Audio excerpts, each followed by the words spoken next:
अच्छा जी, हम GitHub start करें कि गिटअप पे आपने काम किस तरीके से करना है। जो आप काम एक सिस्टम में करते हैं फिर आपको दूसरे सिस्टम में चाहिए होता है, या आपने लैपटॉप लेके नहीं घूमना, आपका लैपटॉप नहीं है, आप कहीं और पे देखना चाह रहे हैं, तो किस तरीके से गिटअप पे काम करेंगे।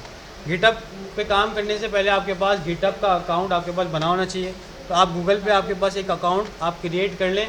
गिटहब के ऊपर जाके github.com सर्च करेंगे, आपके पास वेबसाइट आ जाएगी github.com। यहाँ पे आप जाके साइन अप करेंगे, ईमेल से साइन अप कर लें। ईमेल जैसे ही आप साइन अप करेंगे आपको वेरिफिकेशन कोड आएगा, वेरीफाई कर लें, आपके पास अकाउंट क्रिएट हो जाएगा। मैंने यहाँ पे साइन इन कर लिया अपना अकाउंट, ठीक है। यहाँ पे आपके पास योर प्रोफाइल आ रहा है, ठीक है।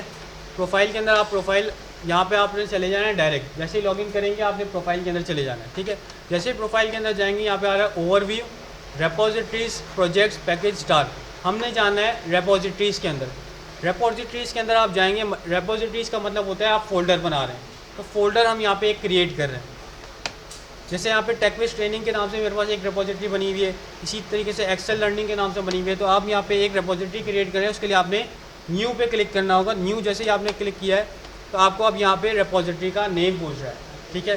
तो रेपोजिटरी का नेम जैसे आज मैं काम कर रहा हूँ तो फिलहाल मैं आज की डेट के नाम से बना रहा हूँ, वरना आप उस प्रोजेक्ट के नाम से, जैसे हमारे पास OLX का काम कर रहे हैं तो OLX वेबसाइट मैं बनाना चाह रहा हूँ, ठीक है।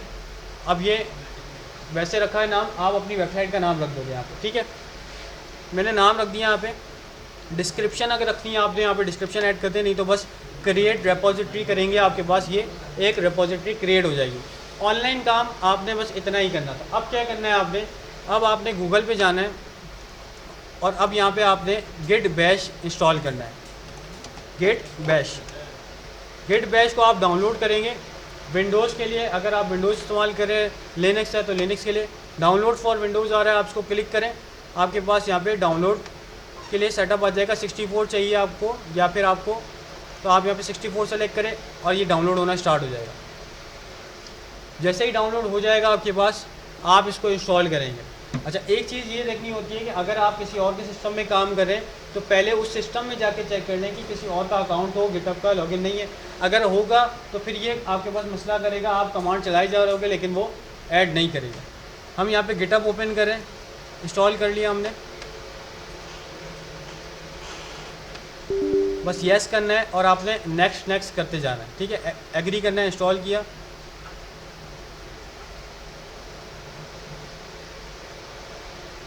आप अपने सिस्टम में भी चेक कर सकते हो, अगर गिट बैश पहले से है तो आपको दोबारा ज़रूरत नहीं है इंस्टॉल करने की। सिर्फ गिट बैश एक दफ़ा आपने इंस्टॉल करना है कंटिन्यूसली, तो इसके बाद आपने नहीं करना। ये काम कहाँ पे, टर्मिनल में भी करें, टर्मिनल में भी हो, हमें टर्मिनल ही इस्तेमाल करेंगे। गिट बैश जब आपके सिस्टम में होना चाहिए, ठीक है, क्योंकि ये लिंक करेगा आपकी गिटहब से। ऑनलाइन गिटहब है और सिस्टम की ट्रैकिंग करने के लिए गिट बैश है। गिट बैश आपके सिस्टम में ट्रैक करेगा लेकिन वो ऑनलाइन नहीं रखेगा, ठीक है। जब तक सिस्टम में काम में रहेगा तो हमको गिट बैश इंस्टॉल करना पड़ेगा ताकि हम इसको लिंक करके अपने गिटहब की प्रोफाइल पे रख दें, क्योंकि आपने किसी और सिस्टम में जाना है तो वहाँ पे आपको गिटहब से उठाना पड़ेगा कोड।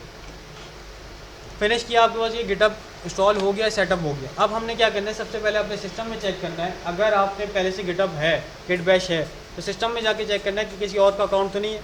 तो यहाँ पे मैंने विंडो करके विंडो क्रेडेंशियल सर्च कर रहा हूँ।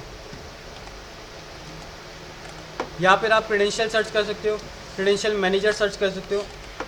यह आ रहा है क्रेडेंशियल मैनेजर। क्रेडेंशियल मैनेजर के आपके ऊपर क्लिक करना है और यहाँ पे आएगा विंडोज़ क्रेडेंशियल। इस विंडोज़ क्रेडेंशियल के अंदर आपने चेक करना है कि यहाँ पे कहीं गिटहब आ रहा है। अगर यहाँ पे कहीं गिटहब लिखा होगा, ठीक है, तो आपको वो डिलीट कर देना है। कैसे, इसको क्लिक किया, यहाँ पे आप कर देंगे रिमूव, तो रिमूव हो जाएगा, ठीक है। अभी गिटहब हमारे पास नहीं है, मतलब गिटहब हमारे पास लॉगिन नहीं हुआ हुआ, सही है। तो अब हम क्या करें, अब हम अपने अकाउंट को इसके साथ लिंक करेंगे। कमांड्स है कुछ हमारे पास। अब फॉर सपोज़ कि यहाँ पे हमारे पास एक फ़ोल्डर रखा हुआ है वेबसाइट के नाम से, ठीक है। मैं इसको अपने प्रोजेक्ट को गिटहब के ऊपर रखना चाह रहा हूँ, तो हम यहाँ पे कमांड चलाएंगे, CMD ओपन करेंगे सबसे पहले अपने इस प्रोजेक्ट डायरेक्टरी में आकर। यहाँ पे हमारे पास सबसे पहली जो कमांड होगी वो होगी गिट स्टेटस। गिट स्टेटस की कमांड आपको बता देगी कि आपने लास्ट कितना काम अपलोड किया हुआ है अपने गिटहब ऑनलाइन पे और कितना नहीं किया हुआ। ज़रूरी नहीं गिट स्टेटस लगाना। गिट स्टेटस तभी चलाएंगे जब आपको जानना है कि आपके पास कितना काम आपने कर दिया है, पुश या नहीं किया है, ठीक है। गिट स्टेटस नेसेसरी नहीं है। फिर हम क्या करें कि आपको पता चल गया सारी रेड में आ रही है, इसका मतलब ये आपके पास ट्रैक नहीं होनी है। तो हम यहाँ पे कमांड चलाएंगे गेट इनिट। सबसे पहले गेट इनिट की कमांड क्या करती है कि गिटहब की एक रेपोजिटरी को इनिशियलाइज़ करवाती है। रेपोजिटरी मतलब एक फ़ोल्डर आपके पास इनिशियलाइज़ करवा देगी जो यहाँ पे आ जाएगा आपको नोड मॉड्यूल्स के साथ, SRC पब्लिक के साथ एक और फोल्डर आएगा, लिखा हुआ आ गया इनिशियलाइज एम्प्टी गेट रेपोजिटरी, और ऊपर भी आपके पास एक गिट का फोल्डर आ गया, ठीक है। अब हम क्या कर रहे हैं, अब हम इसमें ऐड करवा रहे हैं अपने सारे चीज़ें, ठीक है। मतलब इसको बता रहे हैं कि आप सबको ट्रैक कर लें। गेट ऐड -a या git add dot space dot लगा सकते हो आप। मैंने -a किया, एंटर किया, ये सारी आपके पास ये ले लेगा। अब यहाँ पे गेट इग्नोर रेडमी फाइल, ये सारी फाइल इसने इग्नोर कर दी है। क्यों? क्योंकि हमारे पास यहाँ पे गेट इग्नोर की एक फ़ाइल थी, ऊपर दिख रहा है, इसके ऊपर ही आपको दिख रही है। तो ये गेट इग्नोर की फ़ाइल आपके पास, इसके अंदर लिखा हुआ है मैंने कि भाई ये वाले फोल्डर आप इग्नोर कर देना, इसको मत रखना, ठीक है। क्योंकि अगर आप इसको भी रखोगे साथ में तो ये हैवी फोल्डर्स होते हैं, ज़रूरत नहीं पड़ती इनकी, हम किसी कहीं और जाएंगे, गेट आप npm i चलाओगे आपको इंस्टॉल हो जाएगा, ठीक है।